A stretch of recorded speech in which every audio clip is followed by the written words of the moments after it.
Hello, everyone, and welcome back to the True Path Entrepreneur, your guide to living your purpose and growing a freedom-based business that you love with fun from anywhere. And I'm your host, Beth Weinstein. I'm a transformational business coach helping current and aspiring entrepreneurs align with their true purpose and grow their business so you can help more people, profit with your passion, and have a thriving business you love working on your own terms. And in today's interview, I'm really excited to be talking to a very special guest, Anaiya Sophia. Hey, Anaiya, how are you?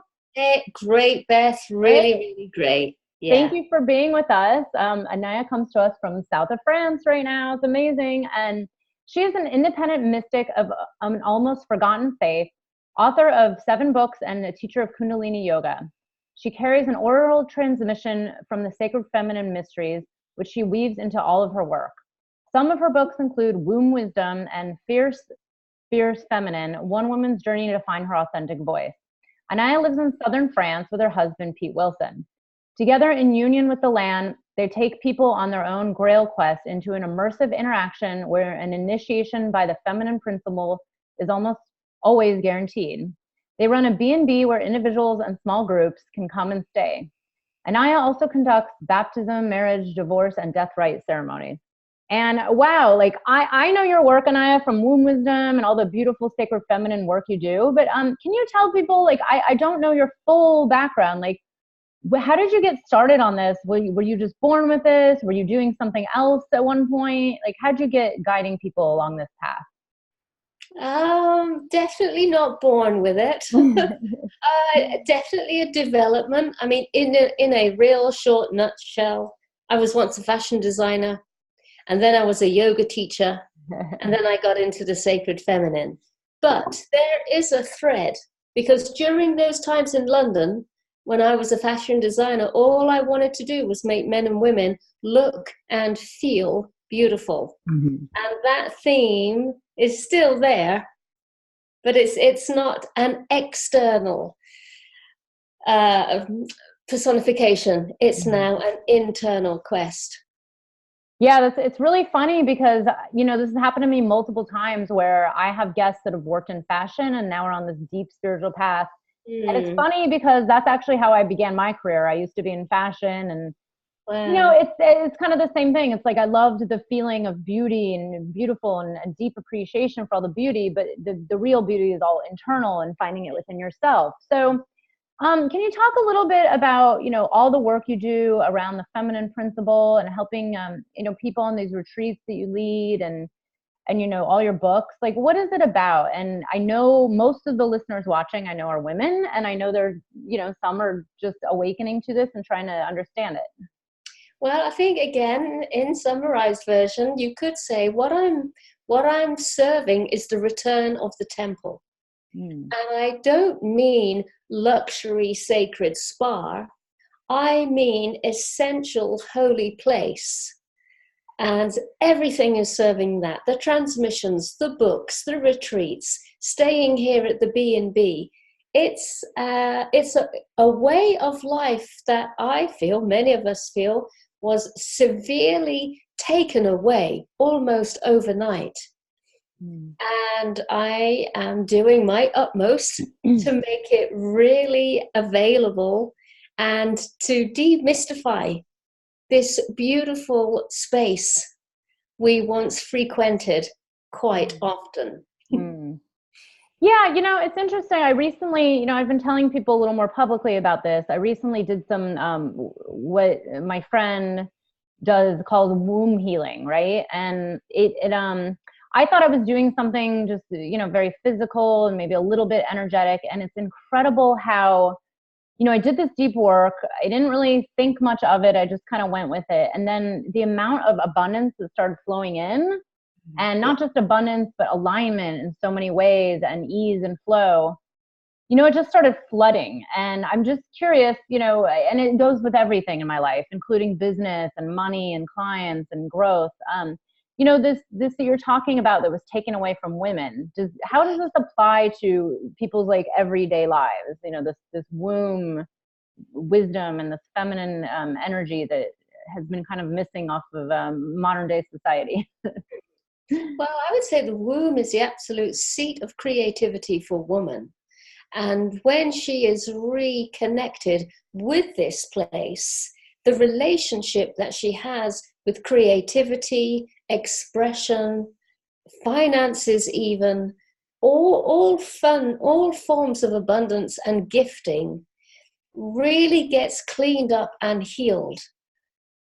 And so, you know, for us ladies who are really raising our game and daring to present what we know is inside of us, to be able to be back into connection with your womb, which will always mean your voice as well, because the two things are absolutely hand in hand, then this is a real, you know, a seat of power, a backbone in which you can lean against when you are challenged in bringing your beautiful sacred gifts to the world.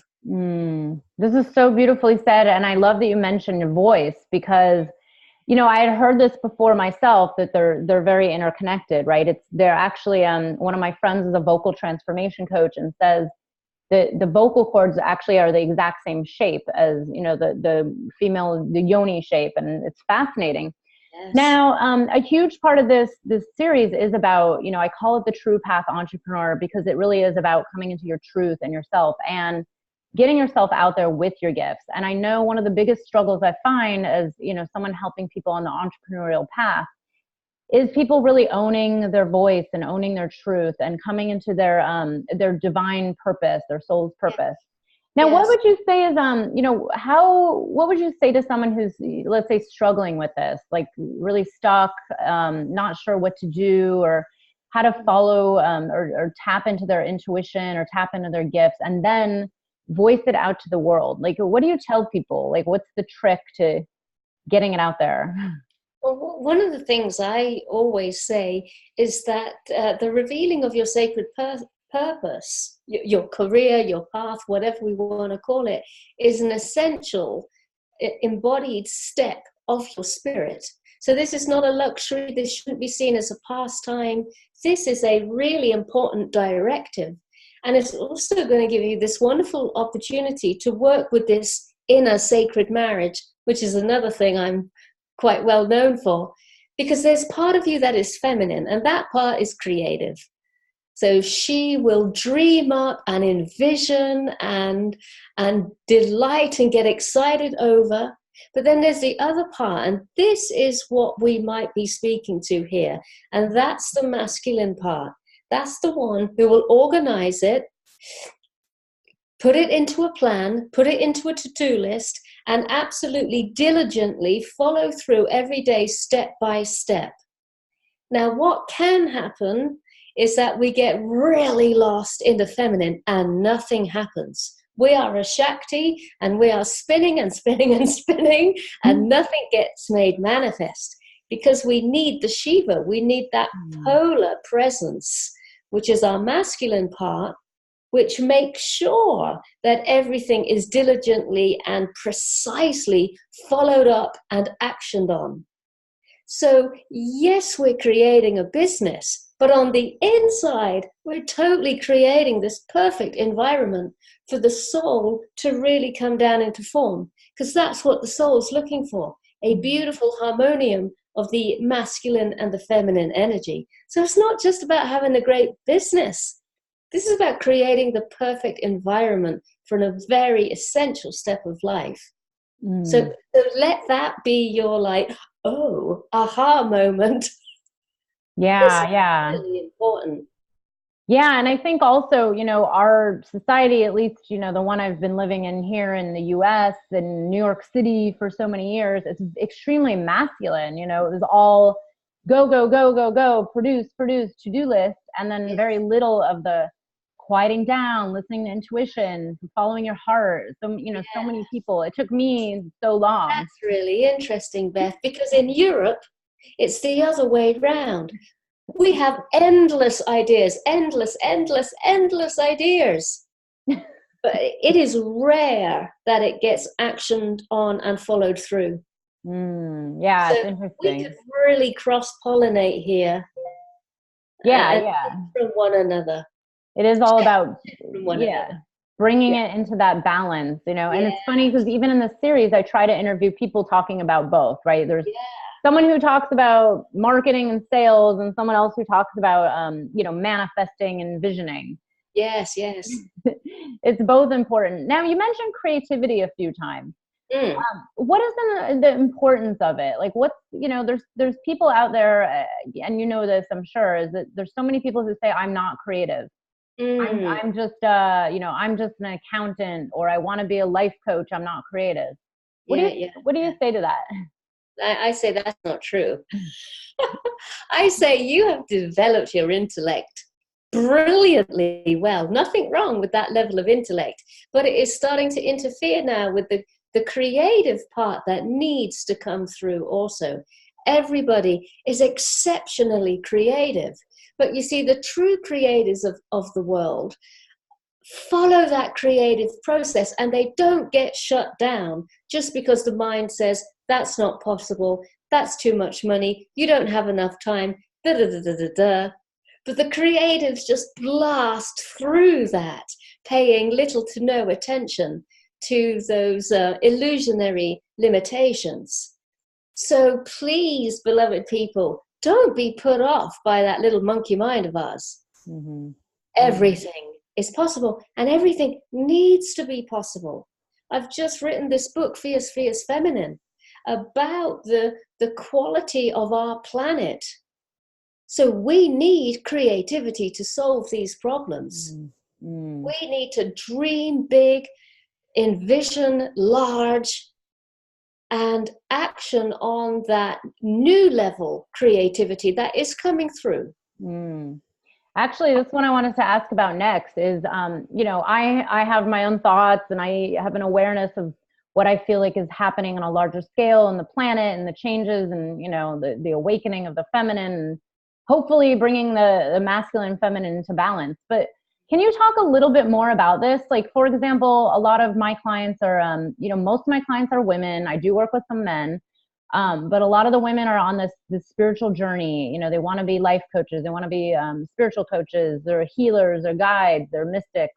What is happening on a larger scale, and how can people, how can women really start to own this and not be fearful, and really, tap into this energy of what I feel like, because like you, all my friends are kind of on this path, and all the, goddesses around me and retreats that I go on, everybody's kind of doing it. So to me, it's like all around. But can you tell a little bit more about that?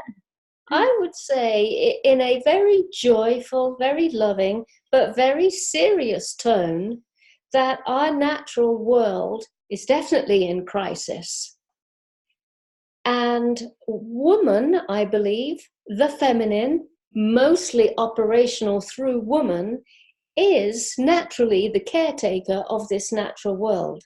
She feels and has empathy and loves to connect.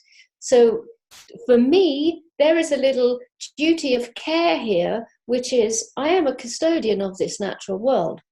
Do I really want to see all of this natural beauty just fold before me, and I didn't actually do anything about it? I was quietly drinking a nice little cool glass of Chardonnay. Or do I want to really rise up and represent and serve this natural world, which includes humans? So I would say to the ladies listening, there is a very serious possible world situation on the horizon. But I'm saying that because I want you to just grow with that fire of sacred activism and bring your gifts to the others who are desperate to receive what you are carrying, what you are holding.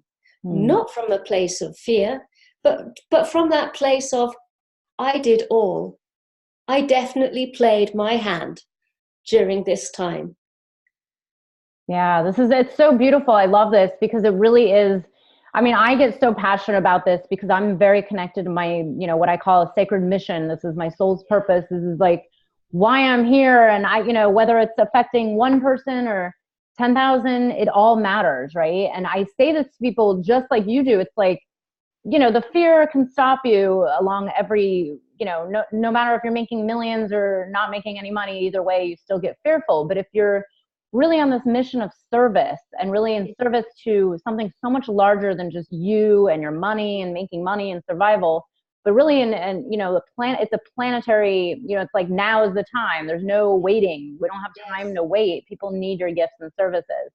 So, and especially women, especially right now, because they feel it in their DNA. They feel it in their body that they're being called to something bigger. And they're being called to this action. I love the sacred activism too. It's so important. Yeah.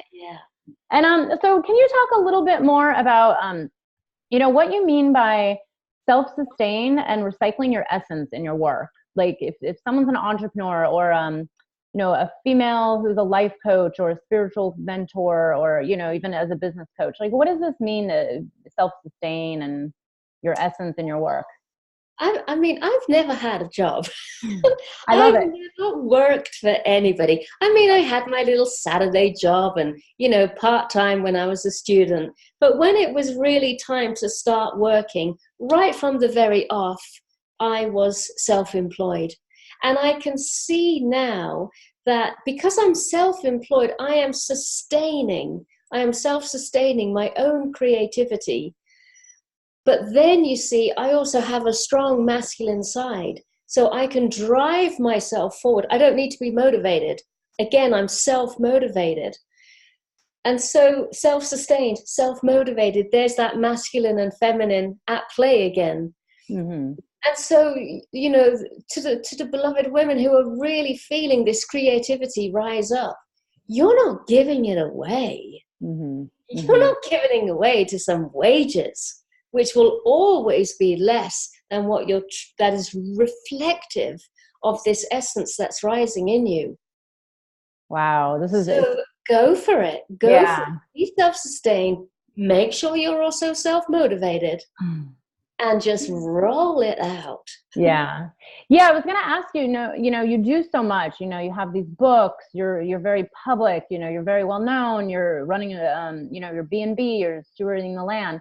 How do you do it? How do you manage all of this? And then I assume you have time for self-care and sleep and your own spiritual practice and your own connection with your husband. How does one manage all of this? And then also, you're out there really making an impact on the world. How do you suggest people can handle this? To me, the whole thing is one essence, and that is, this is my life. So nothing is compartmentalized. The whole thing is the animation and living of my life. And what is so beautiful is Pete, he lives this right alongside me. So he doesn't go out to work. We are just living in this way. And this includes other people, viewing and looking in, whether it's videos or sharing, when they come to the house to stay. So it's a lifestyle. It's a shared and open lifestyle. That's incredible. The old patriarchal way is you have your little nuclear family, and then you leave it and you go to a workplace to do some form of work. So everything is segmented and separated, whereas the feminine way, I believe, is just an open expression of living, which happens to include the way you make money. Yeah, it's not separate. I always tell people most of the time it never feels like I'm working, it's like, it's just life. And I feel like it's all so intertwined that I don't even separate, if I go for a hike on a beautiful day, to me, that's part of my work. It is. Absolutely. Work. Yeah, definitely. It's incredible. Now, I was just curious, when you host people at your, on your land there in the beautiful south of France, and you have these grail quests and these immersive interactions where it says, an initiation by the feminine principle happens. Can you tell a little bit more, like, what is this? Is this like a vision quest or similar, or just, immersive retreat, or? Yeah, by all means. I mean, us humans, we can play our role, whether it's a vision quest or an overnight in a cave or some sort of darkness retreat. But the thing is, where we live, it's a bit like Sedona or Shasta or Glastonbury. It's a vortex. So yes, we do our part, But the truth is that the land is, it's got its own little universe taking care of everybody who's, on that patch of land. It's a very potent place. Mm-hmm. And that's what I mean. An initiation is almost always guaranteed. Wow. Because the rules of time and space are slightly different here. And it's always been that way. You just go back into your history books and you'll see that this corner of the Pyrenees has always had a very sort of heretical and mystical part to it. Mm. I'm like laughing because I actually moved, the area where I moved to in upstate New York. I've heard rumors that there's a vortex. There's a magazine here about vortex, but there's a lot of native energy. This was a huge Native American land, and you can feel it. I felt it the first time. I feel it living here. I've seen visions, while completely sober, and it's the same thing. It's like it's just a healing place where people are attracted to, and then the transformation happens. So I love that you're bringing people there to do this. Yes. It's so incredible.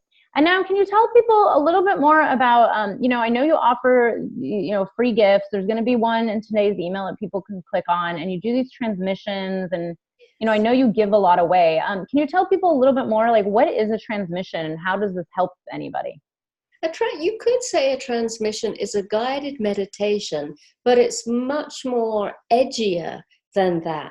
It's a spoken word journey, but it is an interactive. So as the word comes to you, as you hear it, your creative, imaginative mind will start to shape shift to the frequency of the voice. Because the voice is carrying a certain something that will appear inside of you, and that's it. I pass something to you. It's like feeling for a thread. I'll pass something to you, and then you've got it, and then all you have to do is follow it on, and it'll take you to a part within your own self, and you will come into contact with a part of your own self that is probably been wanting to talk to you for a long time. It's probably a future part, a part of what you're going to become. And so you can continue the conversation. Wow, this is incredible. It's definitely an interactive and not lasting. It leaves behind an impression. This is gorgeous. And can people find other transmissions, or is this something they usually have to have done for them directly? Or well, a transmission is it's the transference of energy. So let's just say you climbed a mountain and you're looking out across the mountain and you see the view, and then something strikes at your heart and you have a little cry, and it might be a beautiful tear, it might be like a bittersweet. That's a transmission, because it's not what the view looks like. It's how it made you feel.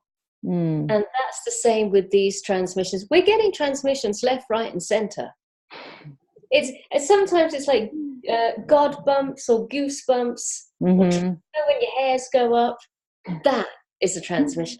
Yeah, right. More of that. That is where the action is. That is where the juice is. Yeah. And I feel like I've just become so much more sensitive. I feel like the whole of August of this year was one gigantic transmission. Oh my God. Yeah, it was like everybody I knew was like, people were freaking out. I was like, I feel great. But, it was just a lot of energy happening and, feeling this change. And it's incredible. So I love that you're offering this to everybody listening. And I really love all the work you put out there. Where can people find out more about you, your work? Anything do you have upcoming in the next year that people can be watching out for? You can just come to the website, which is my full name, anaiyasophia.com. I'm going into my winter period now. This is when I do a lot of online spoken oral courses. So there's nothing better than making a fire and using the atmosphere of the fire to talk with people. That's my favorite. And that's it really for me. So for me, it's a kind of a winding down now into the winter period, but to keep speaking those mystical truths in the darkness of winter with the fire crackling in the background. I love it. I love it. I'm like, that's the one thing, my home, I'm looking for a new home that it needs a fireplace, because right now there's no fireplace and it's already getting cold. So. Yeah. I love it. This is so amazing. Anaiya, it's so great to have you here. You know, I wish we could have more time, that I'm trying to keep these interviews short, but I think everybody, you know, you need to click on the link and get the transmission that Anaiya is giving you, and really check out her work, because this work, to me, I mean, in my world, it's very talked about, but to me, in the grand scheme of the world, it needs to be talked about more, because this is very transformational work. This is really needed on our planet right now. This is, the women watching really need to step in and really, you know, start stepping into their roles on this planet. Like you said, we're in a crisis, and now is the time. You know, the fears, you know, we're stronger than our fears. We're stronger than our worries and doubts. So, you know, please give her a listen. And thank you so much, Anaiya. This is amazing and wonderful talking to you. Thank you, Beth. I wish you the very best, and everyone listening. Thank you. And everybody, be sure to join us tomorrow, where we have more interviews on the True Path Entrepreneur. I will see you then.